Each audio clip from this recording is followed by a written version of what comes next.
everyone, we're back here with our next speaker, and I'm gonna keep going fully in English. It is my absolute pleasure inviting our next guest.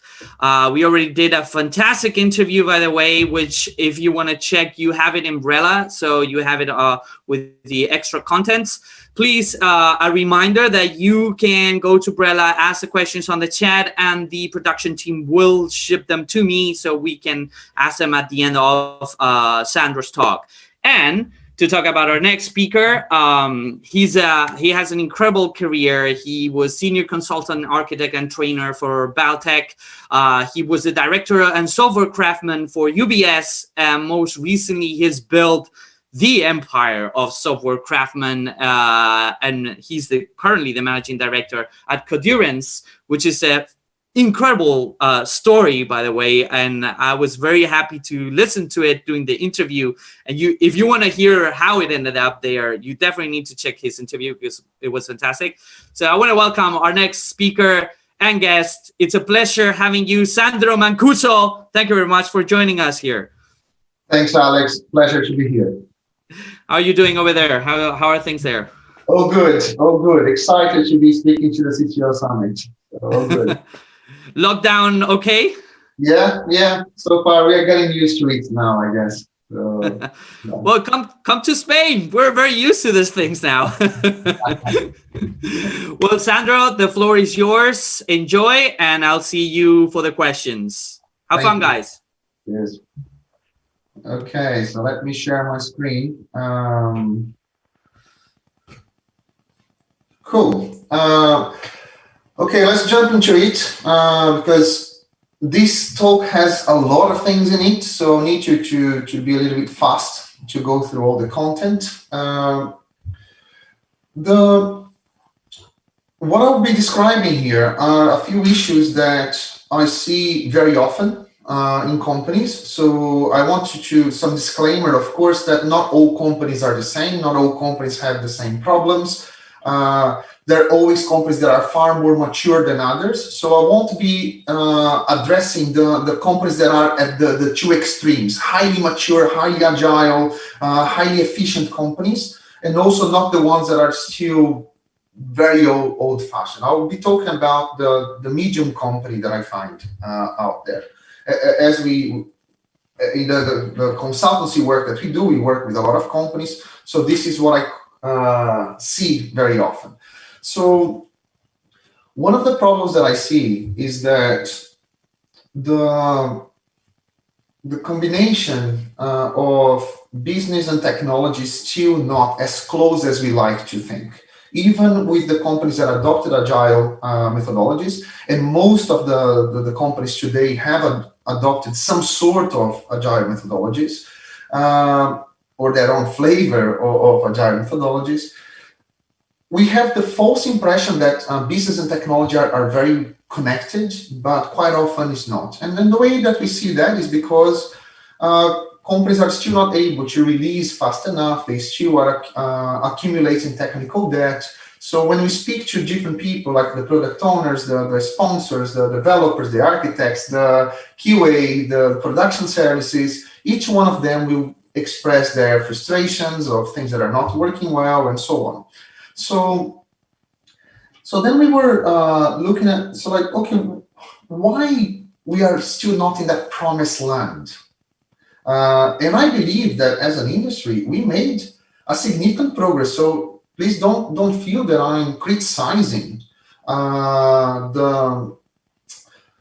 what we have today, right? So basically, I think that from 2001, since Agile came out to today, we made significant improvements, right? So, I just realized that I have the wrong camera. Let me try my, right, I think this camera is probably better.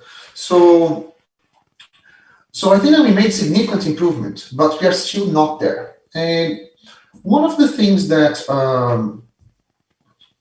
for me, clicked when I was looking at the problems that we have in software delivery today is this definition of projects. Oh, before I go there, let me just define product first. So for the purpose of this talk, When I talk about software products, I'm not only talking about a software product that is sold to external customers. I will treat a product in a more holistic sense. So even your internal software and internal systems, all the strategic systems that you have internally, right, that you are using to power your organizations, I will treat them as products as well. So in this case, the software systems, I will treat them all as products because they all have features, they all have a purpose, and they all add business value. It's just a matter of who they are adding value to. Is it just the end customer? Is it the business? Is it the internal sponsor or whoever, right? So with that in mind, one of the issues that I think that is quite big today is the notion of projects. And I came across these hashtag no projects. You know, this is just one of those many hashtags that we saw on Twitter, and I was getting bored of all of them. It's like, oh, you know, I cannot be bothered to follow another hashtag. So, but I actually read the books and stuff, and for me, this was an important thing because when you have a project by definition has a start and an end. Right. So when you start a project, you want to budget for that. We want to create a plan for that. And the end justify the means. So basically, if you have an end, you will basically optimize the means to achieve the end. If you think about that, this is where we start incurring technical debt because we are always rushing to get to the end of the project. And we optimize what is in the middle. But in a software product has a long-lasting impact. Your software products or your systems will live for a very long time. They're in a continuous evolution. And the mindset of continuous evolution not always is aligned to short-term projects. Because you keep optimizing one project after another, and you are constantly deteriorating your product. So that project mindset doesn't suit very well a software product because of the lifespan of each one of them. So this is some background of my thinking. And then we have this idea of Agile Delivery. So in Agile Delivery, traditionally, there is a lot of thought that goes into product strategy. So, for example, a lot of the sponsors, the business owners, the product owners, they have a vision for their product, they have a strategy, and a lot of work goes in there. Market research, user analysis, personas, and features and stuff. But this is done normally away from technology. Remember, here I'm talking about the average company. I'm not talking about exceptional companies that might have a better alignment.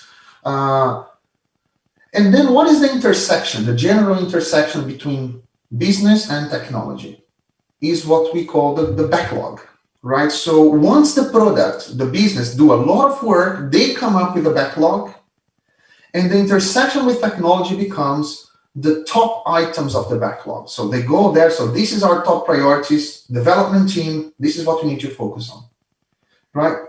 The problem with that, it creates very rigid backlogs and a lot of wishful thinking, right? So the product people create their own plans, their own ideas, and they have their own targets and get deadlines in their head. And then they just feed the stories or epics to the development team, and they need to iterate in there. This creates a problem that you have a strategic product definition, but you have a very reactive software strategy because we're always reacting. We just get those top of the backlog. So you never have the opportunity to actually create a technical strategy that can support the business strategy. So we can talk about what's the role of software design right? So for me, the role of software design is to continuously enable business agility. Think about that. So software design for me is not only about how developers organize their code, right? So the role of software design is way more important than this. And not everyone understands that very well. For example, uh, if we want to have continuous delivery, if the business wants to deliver things very, very often, we need to design for that. The system needs to be designed in a way where the pieces are loose coupled or very well separated from each other, so they can be tested in isolation, they can be deployed in isolation or released in isolation. If you want to optimize your delivery capability, you have a bunch of delivery teams, and you want them to work in parallel without impacting each other. The system needs to be designed for that. You want to be make sure that your system doesn't fall apart in production, that can cope with the load, that can scale or can scale up or scale down and things like that, or you can benefit from technologies, you can reduce cost in certain areas. Your system needs to be designed for that, right? So you want to innovate, you want to change a few features, the system needs to be designed for that. So when I say that, software design is way more than just how you organize code. But if we don't pay attention to software design the same way that we pay attention of product design, you will never benefit from that. You can design your product the way you want, but your systems will never be able to support that strategy. And there are many different levels of design as well. The same way that you have multiple levels of product design, you have multiple levels of software design. So for example, you have enterprise architecture. Enterprise architecture is how your product, your system that you are building or evolving fits in a much wider ecosystem of internal and external systems. Because your system you have a bunch, normally companies have a bunch of systems, and they also interact with external systems as well. So how would that design look like? Then you have in the solutions architect, is the product architecture itself. So given a product, given an area of your business, how are you going to organize that? Is this just one big system? Will be a bunch of systems? So what is the technical architecture? What are the technologies that we're going to use? What are the APIs that we're going to have? So those are different levels of design.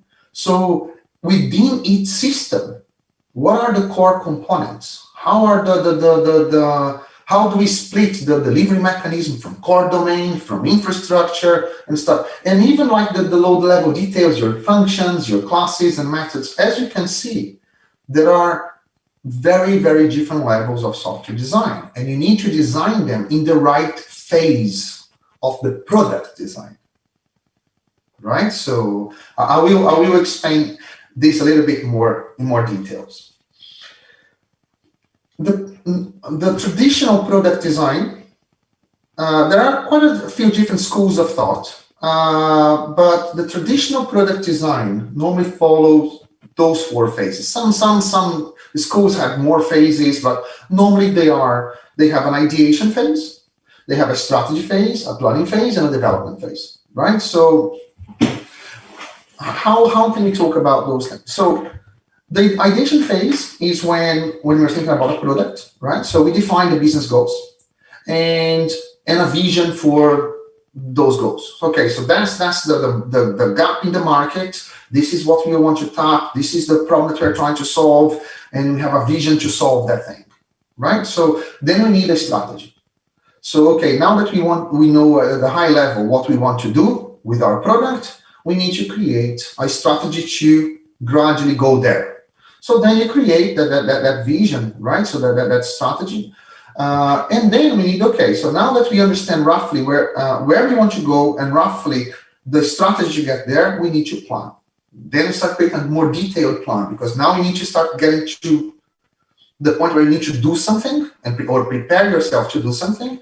And then you also look at capabilities and risks and budgets and deadlines, regulations, so on and so forth. And then once all of that is defined, people go to the development. This looks very waterfall, right? So for those of you that might be thinking, okay, but that is very waterfall, isn't it? Yeah, the traditional product design, physical stuff, when we produce physical stuff, normally the product is more waterfall because we cannot simply iterate. Once they manufacture thousands of physical products, you cannot just keep iterating and changing those features, right? Because the products are already manufactured and sold. But in software products, ideally we should iterate. But how can we, because like I would not throw those ideas, like this ideation, strategy, planning, and development, although this looks waterfall, and I would not like to do them in a waterfall fashion, but the actual activities, the things that we think within each one of those phases are very important. And it would be nice if we could do that regularly. So we ideate, we come up with a strategy, we do some planning to implement that strategy, and then we do development, and then we go back. Right? So as we are developing, we recalibrate the planning. After some point, we recalibrate the strategy, and every now and again, we also rethink about the idea of the product. So how can we feed that into Agile Delivery? In Agile Delivery, we have that already, right? So normally, we have a phase that is a product definition. So this is a lot of the sponsors, the product owners, the business people, they will come up with that idea. And at some point, they have an idea for a product. They decide on a roadmap. Once they have a roadmap, some of the complex organizations might have a portfolio where they have multiple roadmaps, different streams of work, and so on and so forth. They also define some milestones, and then for each milestone, they have the minimum valuable increments. I will explain what I mean by that, but think about, for now, your epics, your user stories, or stuff like that, and then they start iterating, right? So if we try to take the traditional product design and fit into an agile project, that's roughly how it would look like. There is an ideation phase where we do product definition. There is a strategy where we are assembling a product roadmap. There is some planning. That's when we take that roadmap and break that down into some milestones and user stories or high-level epics. And then you have the development. That's when we are iterating. And here, it doesn't matter if you're using Scrum or Kanban, right? So in the development, we are just pulling from the items from the backlog. In the develop on the Scrum, you just try to take that bigger backlog and refine and create a smaller one just for your iteration, the iteration backlog in this case. So it doesn't really matter that the concept is very similar, yeah? So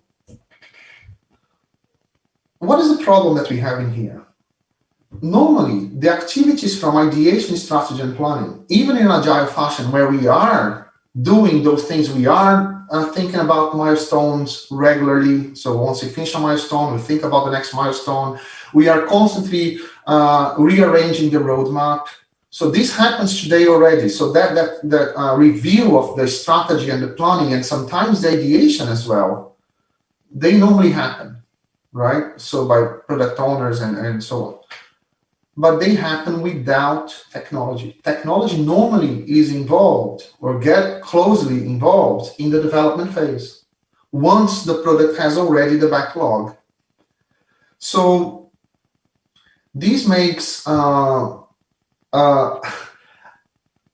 process very frustrating, because when the business is creating the roadmap and milestones, they are doing that without technical input. So basically, they define their plans in their head according to wishful thinking, right? It's we think that this is going to take this amount of time. We would like to finish those things by Q2 or Q3 or whatever, right? They have those plans. But that is pure wishful thinking.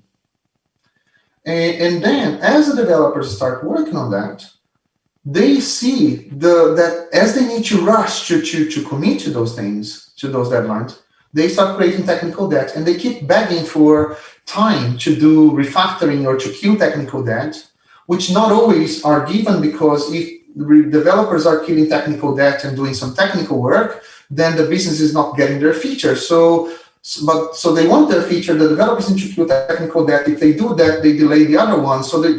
And then it's a vicious circle, right? So what for me is missing is that alignment. So if you were able to diligently, like what I mean by that is like not as a formally, that's the word that I want. If you put that formally, this alignment. So for example, when the business is sitting down among themselves and say, look, we need to either ideate for a new product, or we are running this product for a period of time. It would be good to sit down. Let's say that every 6 months we'll sit down and review the idea for this product, the direction and stuff. At that point, technology should be involved, right? So, and then once they are reviewing their roadmap, technology should be involved. And when they are doing deployment, technology should be involved. And they are, again, when they are doing ideation, they are talking about the product at a very high level. They're not talking about user stories when they're doing ideation. The same way that we would also not be talking about classes and methods and packages and namespaces. We would be talking about what we need to do to make sure that those ideas are feasible, right? So it calibrates the kind of technical information that we generate according to the level that is necessary. I'm going to go into a little bit more details because hopefully this will make a little bit more sense as I give examples, right? So let's focus on ideation first. I believe that the development side, most people get it because that's what they are doing on a daily basis, just iterations, backlogs, demos, and stuff. I want to go for the more strategic side. So ideation.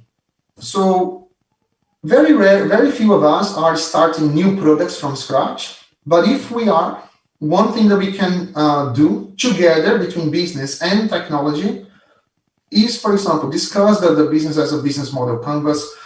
We look at what is our value proposition, what are the customer segments that we want to achieve, how we're going to relate to those customers, what channels you're going to have, revenue streams, cost structure. So the business model canvas is a very nice way to bring people together in a very simple way to explain what the business should be like. So this is one thing that we can do during the ideation phase between business and technology to align everyone, right? Not all of us are building products from scratch. Most of us, I like to think, are working for organizations where they already have their products, again, internal, externals, or their core systems that they need to evolve. So we can be a little bit more specific in our ideation. As we are iterating over the ideation, let's say that every 6 months we always stop for a few days and say, let's recalibrate of where we are. Let's think about the future of this system, this software product, right? So in there, we can, this formal ideation phase that can be just a few days, every 6 or 12 months, depending on how often your product is changing. So you can calibrate how often you do that according to how often you are changing significantly the product. So you can, at this point, what you want to do is to define the business goals and a viable product vision to satisfy these goals.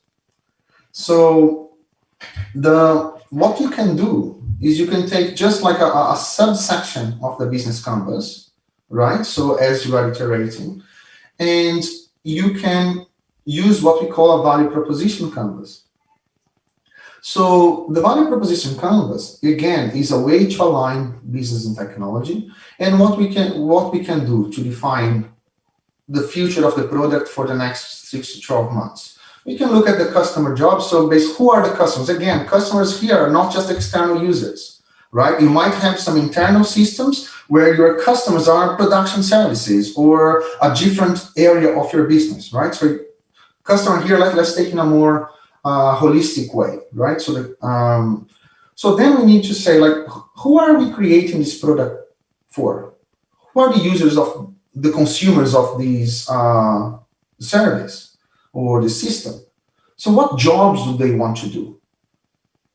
So what are the gains that they will have or they expect when doing their jobs? What are the pains that they have doing their jobs?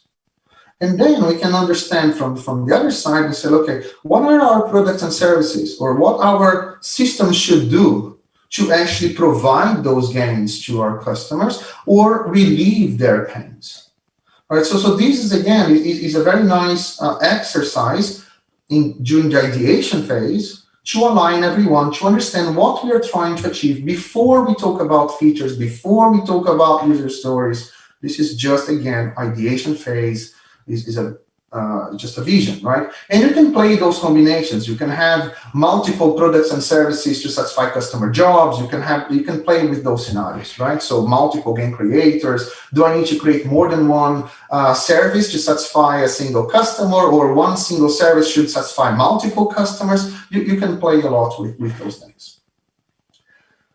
Then it gets to an interesting thing, because like at that point, we have an idea of what we want to do. But before we go and start creating a roadmap, technology should come in and say, like, is this even feasible? So should we go ahead with this product? So basically, we should have a question in our head, like, okay, how much is it going to cost? Is it going to be cheap, or is it sustainable? So then at that point, what technology could do is to try to understand what we need to do. Do we need to buy, integrate, or need to build things? So how do we mitigate risks? What are the technical risks that we have? Do we have, like, what kind of functional areas of the systems will need to be changed? So these can give us an indication of high-level investment, let's say. And we can go to the business and say, look, if that's what you want as a product, we need to buy this, we need a team. We don't have we don't have specialization in a certain area. Let's say we don't have mobile capability, or we don't have cloud capability, or we need to invest on these, or those teams will be involved in doing these. So this allows us to start reshaping that view of the product. Here, for example, it's just like a few pictures of we went to a very, very large organization, brought like around 20 people, from sales, from architects, senior developers, directors, QAs. We brought everyone together and say, like, what is your system about? And then this was a fascinating exercise to run, because each one of those people, this is a 20-year-old system, core at the heart of their business. And each one of those people had a very different idea of what the product was about, what the main features were, and what was the evolution, what should be the evolution of the product. Because each one of those people, they relate to the product from a different perspective. So after we were doing that, we agreed across the entire, all those different people, the business, the QAs, the sales, and everyone else, what were the core areas of the system, right? So this was quite an important thing, because when you have a very large system or a large product, as we are talking about innovation and evolution of that, we need to understand how should this be architected, what would be impacted, and this allows us to create a technical vision during ideation at a very high level, right? So technical vision is a direction, it's not a plan, it's not a detailed plan. A technical vision, so like, it would be nice if we could have our overall vision or our overall systems organized in a way that matches the business. It's the whole Conway's law, right? So make sure that we align everything in a nice way. So the beauty of doing that is because we can have the business and technology alignment, we can share a more realistic product vision, and we have the context for proactive and supportive technical strategy, right? So this way we avoid creating this wishful thinking, and we already know at the very, very beginning if those ideas are feasible. So how often do we do that? It depends, of course. I'm a consultant, I always need to say it depends. Every time you ask me a very precise, you ask a very precise question, how long should it take? I will always say depends, right? So some products are very new to the market. Let's say you are in a startup and you are really trying out and you're pushing stuff out, and learning with the market, you probably want to do this more often.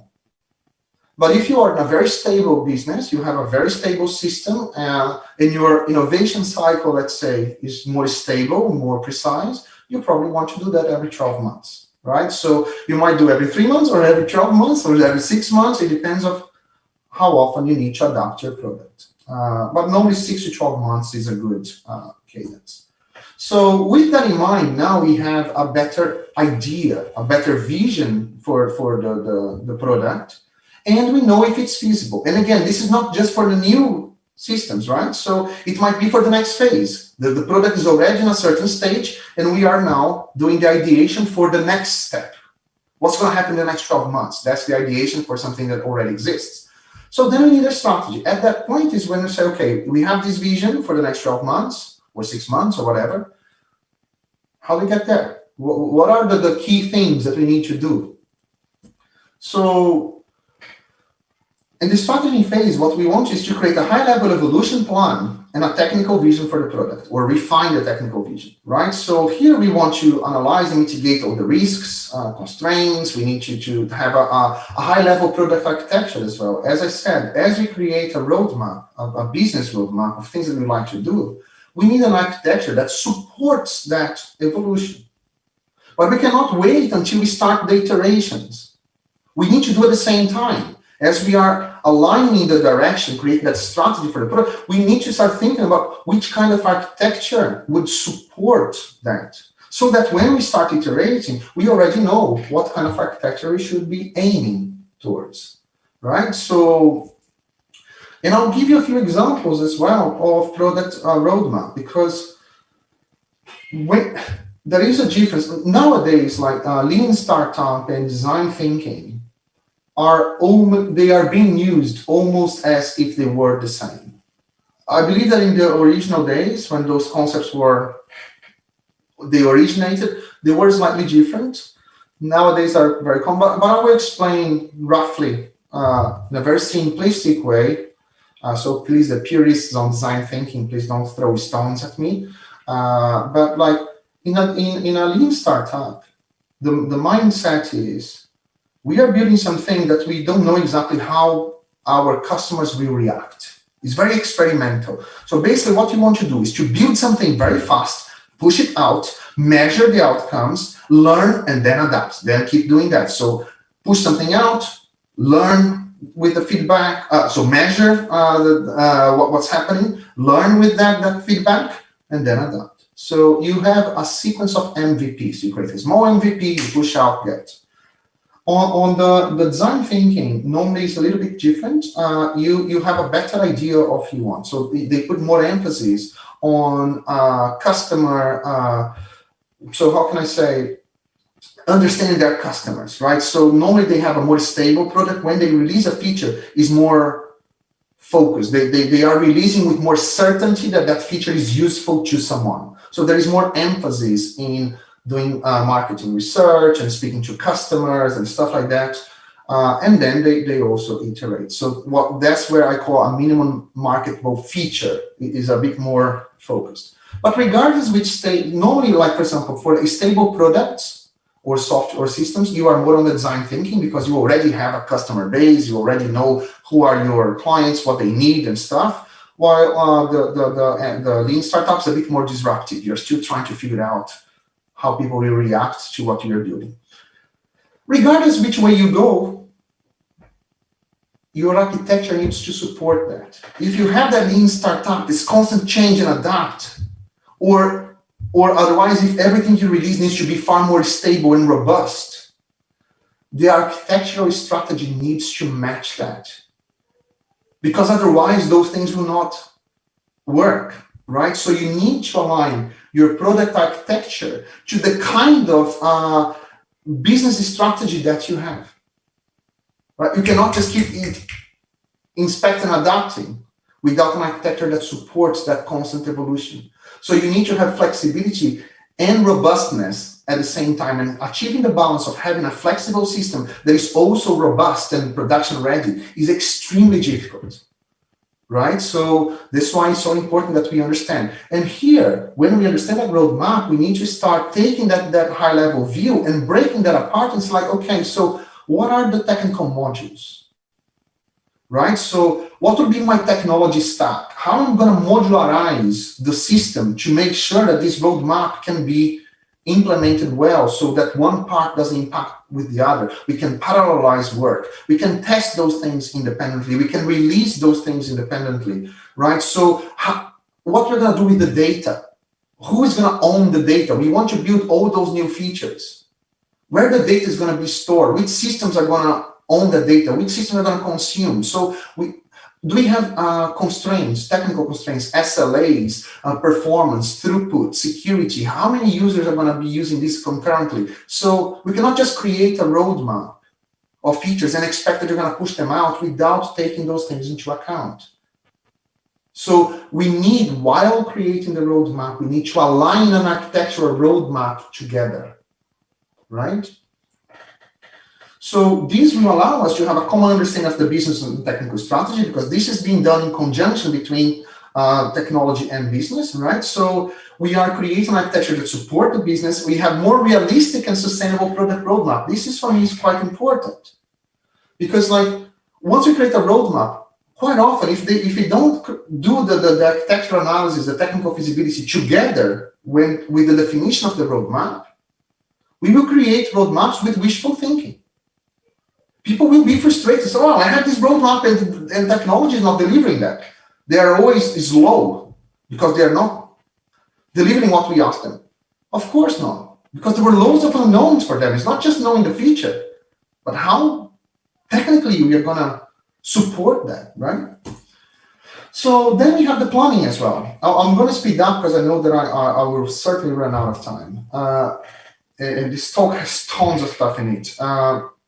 So then once we have the vision of the product, and we have a strategy, like roughly what we would like to do in this roadmap, and we have a roadmap for the architecture as well, we know what the architecture should look like, then we need to go into more details. Okay, what we want to achieve in this roadmap, in this strategy, is still 2 years ahead, right? So we cannot build the entire thing that we have in our minds during the ideation and strategy into iterations. This is a very long thing. So again, this is strategic thinking. So you are normally thinking ahead about 12 months, let's say, if you have a product. So then we need to, okay, I know where I would like to be in 12 months or more, but what can I actually do in the next 3 months? So let's create a milestone. Let's just now go into the details of those things for the next 3 months, right? So that is the planning section.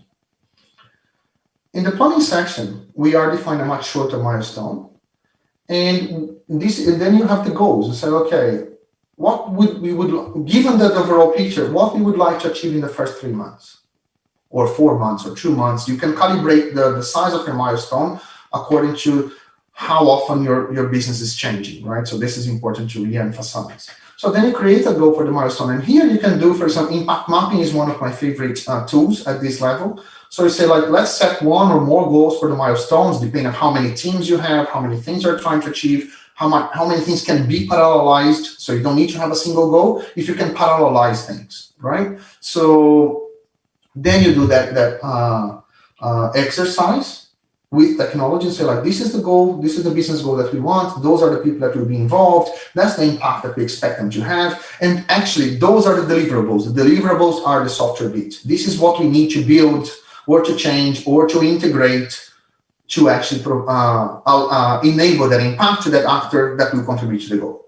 And then with that, we will be able to feed that into a single backlog or to multiple backlogs, depending on your structure. You have one team, you have multiple teams, the goal is one goal, multiple goals, so on and so forth.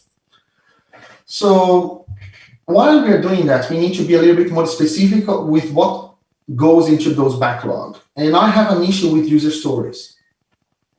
I believe that user story was a good thing, but I think that it's very restrictive. Because a user story, normally the template is as a user, right, as a customer, as a whatever, I would like to do something so that I have this benefit, right? And then you might have an acceptance criteria. The problem with this approach is that we make every increment in the system related to a specific user, and normally we think about the end user being internal or external. But this is very limiting because those are not the only increments that we should add to the system. And it's a mistake to think that we only add value when we build a feature to an end user. So certain systems don't even have users. They are the feature, how can I say, the behavior that they provide is used by other systems. And even the systems that have end users, value to the business is not only value to the end user. For example, we might be able to do an increment, a technical increment that will reduce cost because we might change the technology, or we might migrate to cloud, or we might be able to do an increment that will automate some manual processes that we have for quality assurance, right? So we might do a technical increment that might decrease the risk of bugs, or that will be compliant to certain regulations or certifications, or will increase the performance of the system. So as you were saying, like there are tons of technical increments to a system that will provide value to the company paying for the system, but not necessarily for the end user. And this is a big mismatch because normally business people are always focused on the end user, but at the expense of accumulating technical debt or having a very badly engineered system because we cannot provide the value of having technical increments. So this is why I prefer to talk about minimum valuable increment, because a minimum valuable increment, you can talk about an increment that is valuable to the business, regardless for whom, if it's end user or not, right? So, and a minimum valuable increment follow the same approach for a user story. Like you need to plan it, you need to implement that and launch it, right? So, and release. So the format that we try to use is slightly different as well. Instead of having as a user, I prefer to say, what is the value? And describes the value, the expected value to the business. We want to reduce cost in this. We want to reduce the cycle time in this. We want to allow our users to, so you can put the end user. So I want to allow our users to search for products. You can do a normal user story in the value, but you can also, you are more free to describe other things that are also valuable.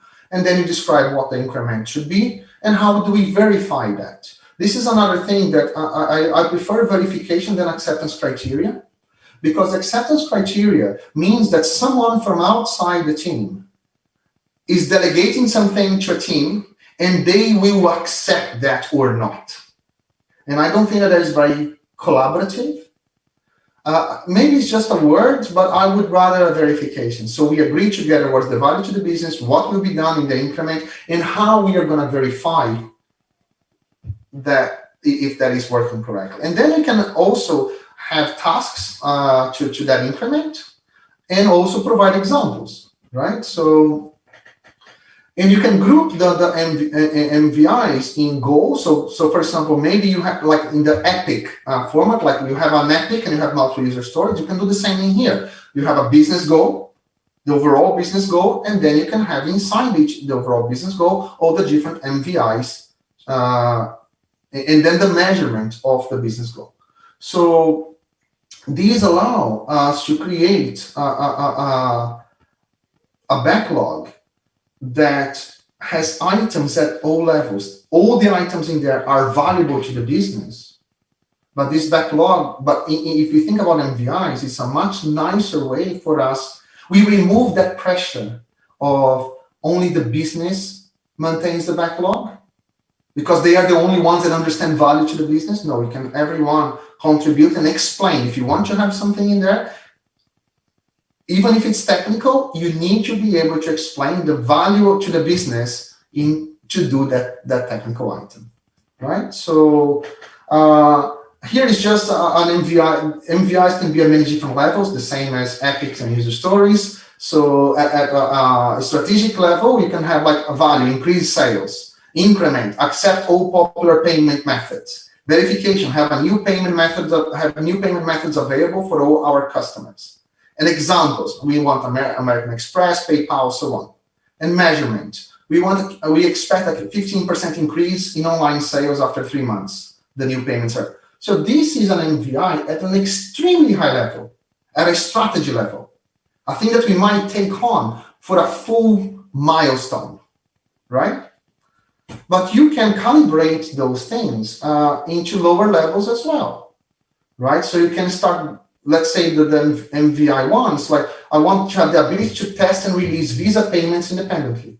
That's the value that we want, right? So, and the increment will be create a new payment service and move all existing Visa logic to it. Let's assume that we were having a problem with Visa payments and we want to stabilize that flow. And the verification would be that the Visa flow should work exactly as before, but the Visa service must have its own tests and release pipeline. So this is a MVI focused on stabilizing an existing feature. And the MVI2 is about creating a new payment method. We will be adding Amex or American Express to our system, right? So, but even those MVIs are also very high level. Those things will take weeks to do. So you can also calibrate those MVIs into lower level MVIs. And here is more like what we could do in an iteration. What is the value of this MVI? The infrastructure that allows payment changes should be done in isolation from the rest of the application. And what is the increment? We're going to create a walking skeleton for the new payment system. What are the tasks? Then we're going to go out. We need to change create a new repository in GitHub. We need to create Spring Boot service, and then you can go all the low level. I will skip that a bit. But the important thing is that this way of talking about what you need to do is for me better than just user stories. Once we agree with the minimum valuable increments, that's when we have the technical architecture or the technical strategy, the detailed architecture. So once we understand what we want for the milestone, we can start doing things like high-level design. Do we need a new service? How the services are going to be divided? What technology we're going to use? Where I'm going to be deploying that? What is the testing strategy? So what is how many systems are going to be touched in order for us to achieve that goal? How many teams we need to get involved and things like that. So that is the technical strategy detailed architecture, right? So, and the idea with that is that for the milestone, we will technical effort, risks, and dependencies impact prioritization of MVI. So that's what we want to do. But it's easier to size the MVIs when high-level technical details are known. So basically, in order to do that more precise planning, we need not only to know what the business goals are, but we also need to understand technically how we're going to implement those things. And that will allow the development team to create a better estimate, right? So at least a ballpark and say, look, all of those things, if we take those this technical approach, we will be able to give you an educated guess of how long it's going to take and who is going to be part of the thing, who will be involved. And then we get to the end, not the end, to the development cycle. I will probably go a little bit faster here because I believe I'm running out of time. Here is more what you are probably most used to. At that point, we need to start, if we are using Scrum, you probably have your 2-week sprints or something like that. You're going to take your milestone backlog. You're going to prioritize what can be done in the sprint. And at that point, as you are looking at those MVIs, as you would be looking at your user stories or things like that, you're going to break them down into smaller tasks, and you will do the detailed design and implementation plan for those things. So and here you would expect in the development phase what we normally have. You have the the PBRs, the product backlog refinements. So all of those things, demos, right? So retrospectives, get feedback, adapt, so on and so forth, right? So that is the normal thing. So I just want to give an idea. I believe that for the product side, the agile side, let's say the iteration side, and everyone probably is very familiar. On the technology side, what we need to do as we understand those MVIs or user stories and stuff, we need to do a few things. For example, one thing that we can do is to do mock-ups. So if you want to build something, so if the MVI is about some feature that will change the user interface and stuff, as we are doing that analysis or the product backlog refinement, we will be doing some mock-ups, agreeing that with the UX, or the UX team might be doing that, or we are doing that, or we talk to the product owner. Anyway, we get to the mock-ups of the user interface, or we might define some APIs. So this is the point where we go into the detail, right? How the screen should look like, what the APIs, the contract for the APIs should be, what is the internal design, right? So how we're going to organize internally our components and stuff like that, our testing strategy. And how we're going to organize our code. All of those low-level details, all the way to classes, is what is done as we are iterating, right? So, and in this way, you have this collaboration has a lot of benefits, right? So the test, we can discuss at that point the test and deployment strategies for each increment, how to enable continuous delivery. Again, as we are looking at that backlog and figuring out what is going to go to the iteration, it's easier at that point for us to figure out how can we deliver that? What's the testing strategy? How we parallelize that work, right? So this is the idea of combining those two areas. So if we go back to the original picture, what I see most often in organizations, we normally have a group of product owners, and please, I really don't mean any disrespect to anyone, but normally a lot of the product owners in companies, and this is not their fault, it's just how the organization is arranged, they don't really own the product. They don't own the product, they don't own the vision for the product. They are normally, their job is to hurdle the cats, all the different stakeholders that they have, try to get their ideas, their vision, then condense that into a backlog. But they themselves are not the ones empowered to make big decisions. They are just like a bridge between the development team and the real sponsors. And they also don't have the vision.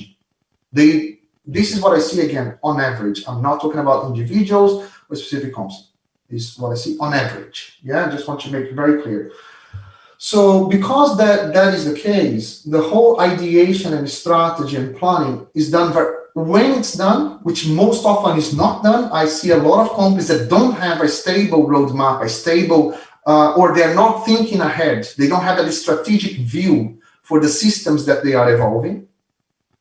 So either they don't have that, or it's done very badly because it's done by people that is just collating ideas from separate people and try to come up with some sort of priority, but not always they are very well aligned. Because we don't have that, the architects, either they don't exist, or they are not connected to the vision of the product owners at all. They also come separately. They don't do the feasibility for the product because the product definition doesn't even exist most often than not. Their architecture is done in completely separation from the business, which means that they create an architecture that may not support the evolution of the business. The developers are not involved in all the strategic side. They just involved in the iterations. They just keep iterating one after another. Next backlog, what is the top of the backlog? Next priority in the backlog. So that means that they are never able to do any strategic decision, and they keep accumulating technical debt because they can never recalibrate something meaningful in their architecture or processes, because that will need to be done at the expense of features.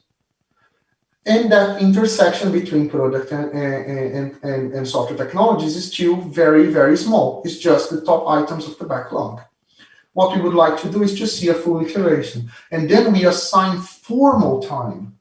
So you don't keep just iterating forever, one iteration after another. So every now and again, let's say that we are doing milestones every quarter, right? So every 3 months we have a milestone. So at that point, when you are finishing a milestone, before you finish that milestone, technology and business together in formal time, 1 day, 2 days, whatever it takes. They will sit down and discuss what is the next milestone. And while they're doing the technology, saying, look, okay, if you want to have that in the next milestone, this is the kind of architectural impact that we will have. This is the impact, or that's what we will need to build, or that would be very good if we could do this as well, because this will enable this to be done in a more strategic way. So there is a conversation. So then when we finish the milestone, before we start the next milestone, so in between milestone, we squeeze an inception phase. And in that inception phase we will take the agreement that we had for the planning, for the things that business wants and what technology wants to do, and you refine that. So then the team can take, let's say, just an example here, right? So you can vary those times. 1 week to say, okay, let's do some proof of concepts, or let's do some investigation, and then we can be precise to say, in order to go through this milestone, those are the technical things that we need to do. And by the way, we can do it even faster. Maybe we can add more things, or no, this is way too much for the next 3 months because of this and that. So there is a negotiation, and you redefine the milestone, and at that point you start iterating.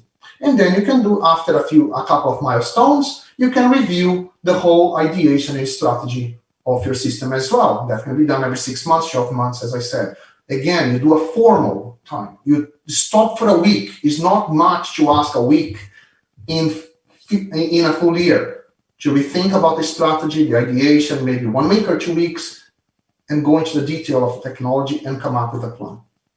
So in a software product, software design should be an explicit part of the business strategy.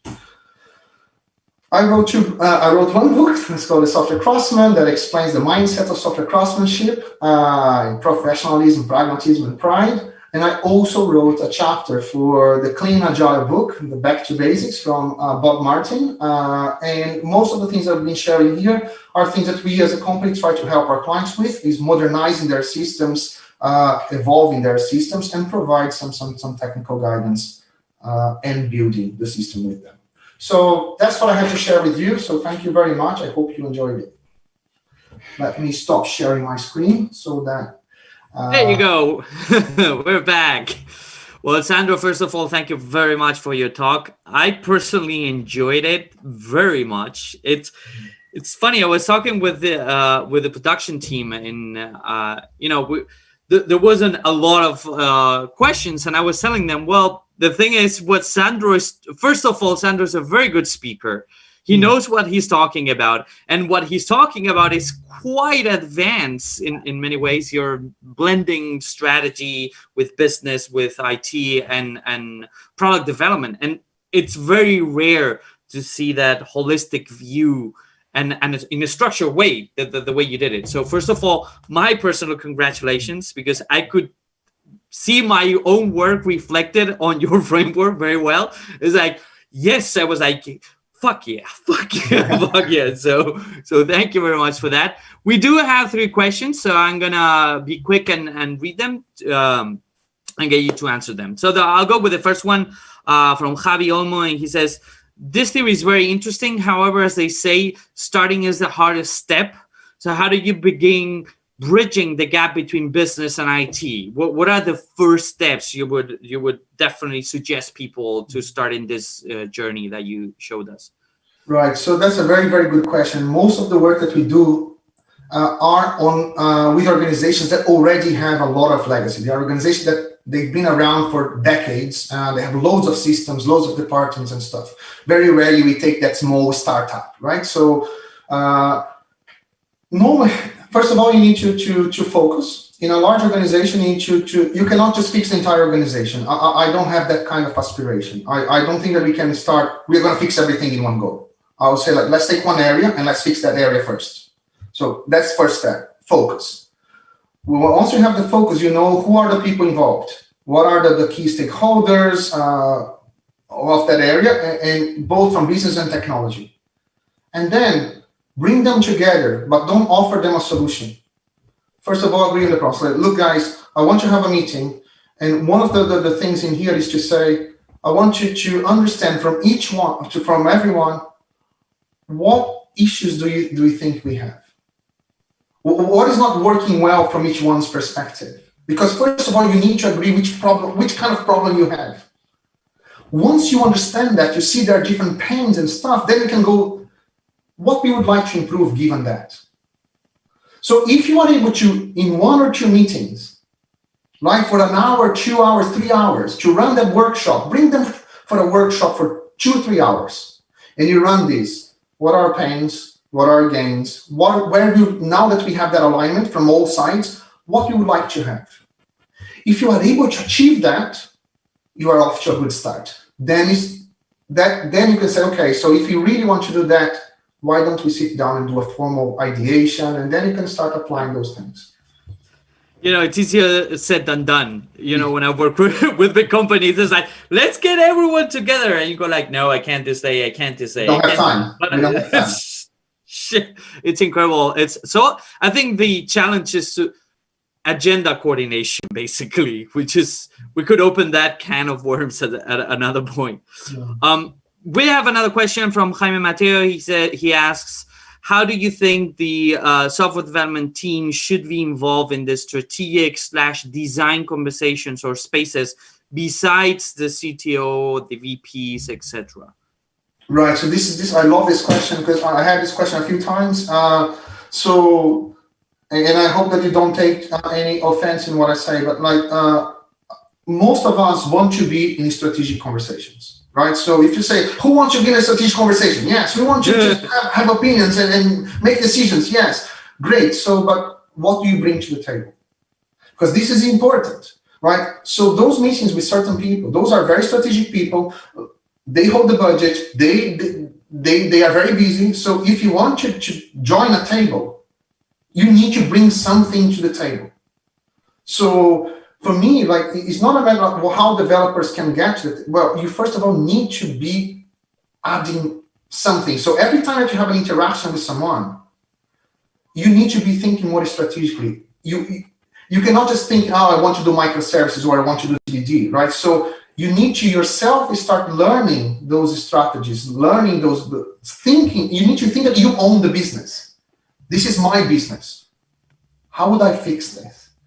If you put that mindset on and you kind of educate yourself a little bit more, because then you need to understand, what can I contribute to that discussion? Once it's clear, then you need to start triggering those conversations. If you're not formally invited, informally invite you. Go to those people yourself if you have that drive, let's say, because not everyone wants to do that, but start triggering those informal conversations and contribute gradually with your ideas and see how they are received. I think it's very good advice, especially because, at least from, I'm pretty sure you've seen this too. Sometimes when you invite people to the table, I'm the guy that normally is at that table, and I'm the one that invites the technical people. And sometimes when you invite some members of the team, they tend to see things around their own personal pains, and they rarely see how that fits into the bigger puzzle, right? And so it's all about me, because my part of the project, my thing, my stuff, and then kind of breaks down the strategic meeting. I just want to add very quick. I know that we are over time, but yeah, I know, and it's a word that I don't even like, but is the empathy. I think it's a very cheesy word, but you need to empathize with the problems of the others. If you want to be in that table with the others, you need to be able to put yourself in their position and see the world how they see, so that you can drive the change that you want. Exactly. We have one final question from Kiko, and you kind of touched a little bit upon this, but I think it's worth expanding. He said, I love your talk, Sandro. I'm wondering, how do you deal with limited resources? Sometimes you can't do all. So what and how do you prioritize connecting strategic business insight and product development, right? Because you were saying normally we work with very large corporations, but I'm guessing this comes more when you have a smaller organization where you just sometimes have to really choose where do you apply your resources. So how do you prioritize there? Yeah, I believe that this is true for large organizations as well, because they have their own budgets within departments as well. They cannot do everything that they want. So there are many different ways. So prioritization needs to happen, and you need to prioritize through the business and technology as well. So and every time you prioritize means that you're going to do one thing but not the other, right? So but It's difficult to say how you can do that. Besides, just sit down, see what is more valuable, what are the pains, gains, what we want to fix first, what is strategic, what is tactical, and so on and so forth. There is an element of that. But there is potentially a way for you to increase the bandwidth of things that you can do with money and time. Because a different way to think about that is how many inefficiencies that we have in the process, how much money is being wasted in processes that are not optimal, because this is a new way of doing that. So what if we used our time and money to remove some inefficiencies so that in the near future we have more bandwidth to do what is really important? So that's another way to create space and budget. No, I think you nailed it, and it kind of connects to what I wanted to add as a final comment, because I would love to ask you this question, because I work in very similar spaces like you are working. And one of the things I've seen is in a lot of my clients, what they're lacking is and you mentioned it during your talk, the technical infrastructure to push data on all the different parts of the organization so that data informs the strategic meetings in a constant way. You were talking about having these meetings every month or something like that. In my case, I want my clients to have those meetings once a week or even less. And for that, we need to have access to the data and how all the indicators are evolving. And a lot of the metrics that you normally have in an organization are not designed for that. They're designed to see how the resources are being used, how the system is performing, but they're not really designed for strategic decision making in many ways. So having the team task to say, hey guys, we need to create this data layer, this data infrastructure on top of what we have to make decisions. And they go like, we don't have time.